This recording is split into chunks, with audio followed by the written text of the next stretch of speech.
out they come across the line. 1 to go. Elliott Sadler, Tony Stewart taking them to turn 1. Sadler and Stewart run 1 and 2, but they've got all kinds of company diving to the bottom. Here come the Joe Gibbs Racing teammates. They're going to surge to the point. The Rusty Wallace teammates go lower still on the racetrack. It's Michael Annette, Stephen Wallace, side by side for the lead. Here they come up the back straightaway for the final time here at Daytona. Michael Annette to the bottom of the racetrack. He'll abandon Stephen Wallace. Logano and Bush fly by. Logano leads back to 3. And now here comes Jason Leffler. He's got drafting help from his teammate Reed Sorensen. It'll be those two to try to run down the race leaders. Off turn 4, final time. Joe Gibbs Toyotas go 1-2. Here they come charging back into the tri-oval for the win. Tonight at the World Center of Racing, they're crashing further back, but at the line it's going to be Joey Logano. He'll score the win. Just about everybody else spins coming into the tri-oval behind him.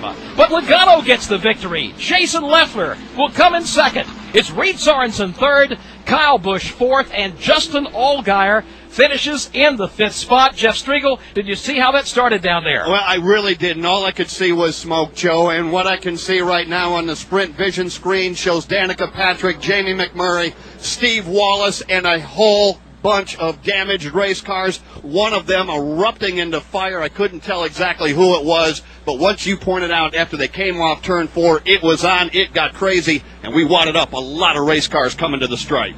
They were diving all over the place coming to the tri-oval, Barney, trying to squeeze out all they could here on the very last lap. And again, this was a good ways behind Logano and Leffler, who were up front. And, man, it broke out there. They were all over the racetrack all of a sudden. Yeah, there's probably about 7 or 8 cars making contact. We've got a lot of sheet metal strewn all the way down the front straightaway here, looking to see if everybody's getting out of the cars. And so far, the ones that we are able to see down toward turns 1 and 2, most of the drivers are out. But you knew that was going to happen. You just had to. Yeah, McMurray involved Eric Almirola. Danica Patrick got some of the damage there. Also, we had damage. Mike Wallace was in the thick of things at the front of the field.